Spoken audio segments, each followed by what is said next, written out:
महाकावणी तथागत गौतम बुद्ध महामानव बोधिसत्व symbol of knowledge doctor Baba साहेबના ચરણ કમલની મંદિરની સાથે સાથે બહુજન સમાજમાં જન્મેલા તમામે તમામ મહાપુરુષો મહાનાયિકાઓ તેમજ વર્તમાન સમયમાં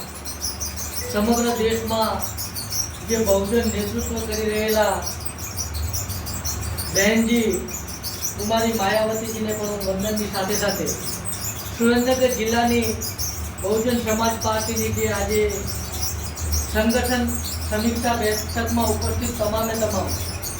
જિલ્લા કક્ષાએથી પધારેલા તમામે તમામ હોદ્દેદારો તેમજ સુરેન્દ્રનગર જિલ્લાના તમામે તમામ તાલુકામાંથી પધારેલા હોદ્દેદારો તેમજ કાર્યકરો મિત્રોને મારા મૈત્રીપૂર્ણ હૃદય જય મિત્રો. બહુજન સમાજ પાર્ટી માન્યવર કાંચીરામ સાહેબે પોતાનું સંપૂર્ણ જીવન સમર્પિત કરીને જે આપણને આ દેશમાં સત્તા સુધી પહોંચવા માટેનો જે આપણને માર્ગ આપેલો છે અને એ ડૉક્ટર બાબા સાહેબે જે ભારતીય સંવિધાન થકી આપણને મતનો અધિકાર આપી અને ન માત્ર મત દઈ અને બીજાને રાજા બનાવવા, પરંતુ કારણ કે ઘણી વખત આપણે સમજવામાં અથવા તો કહેવામાં પણ ભૂલ કરતા હોઈએ છીએ અને લગભગ રાજકીય લેવલે પણ જ્યારે પ્રચાર પ્રસાર થતો હોય ત્યારે પ્રેસ મીડિયા દ્વારા અને નેતાઓ દ્વારા પણ કહેવામાં આવતું હોય છે કે તમને મત આપવાનો અધિકાર આપેલો છે, પરંતુ એ અડધી માહિતી ન માત્ર મત આપવાનો, પરંતુ જેમ તમે મત આપી અને બીજાને રાજા બનાવી શકો છો એ જ રીતે તમે બીજા લોકોના મત લઈ અને રાજા બનવાનો અધિકાર પણ ડૉક્ટર બાબા સાહેબે આપેલો છે. 1 person 1 vote and 1 vote 1 value. એક વ્યક્તિનો એક મત અને એક મતની કિંમત માત્ર ને માત્ર એક મત. એ પછી આ દેશમાં રહેતા એક ગરીબ વ્યક્તિ હોય તો એનો મત હોય તો ભલે, આ દેશમાં એ રાષ્ટ્રપતિ હોય તો પણ ભલે, એ વડાપ્રધાન હોય તો ભલે, એ વડાપ્રધાન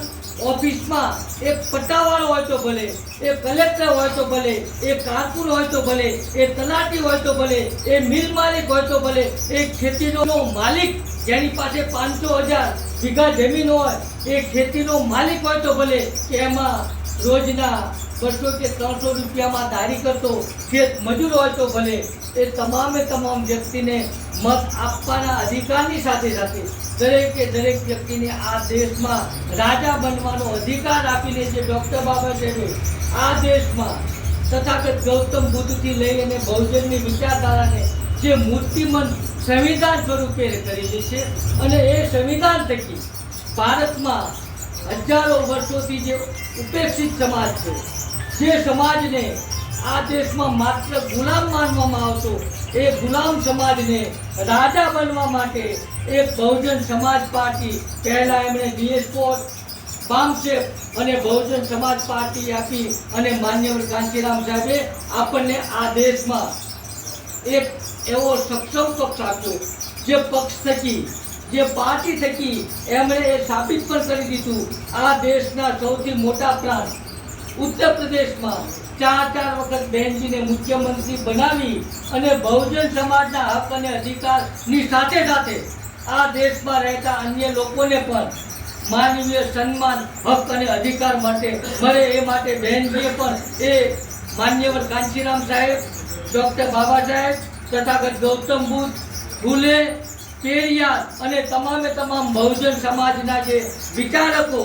મહાન પુરુષો પેદા થયા, એમના વિચારોને મૂર્તિમંત કરી અને 4 વખત જે સબળ નેતૃત્વ પૂરું પાડવાની સાથે સાથે વર્તમાન સમયમાં પણ આપણે જોઈએ, કારણ કે વર્તમાન સમયમાં જ્યારે તાલુકા પંચાયત અને નગરપાલિકા અને મહાનગરપાલિકાને ચૂંટણી જ્યારે નજીક આવી રહી છે, ત્યારે આ સમીક્ષા બેઠક અથવા તો જિલ્લા કક્ષાએ અને તાલુકા કક્ષાએ જે બેઠકો કરવામાં આવી છે, જે હોદ્દાઓની નિમણૂક આપવામાં આવેલી છે, તો એ તમામે તમામ નવનિયુક્ત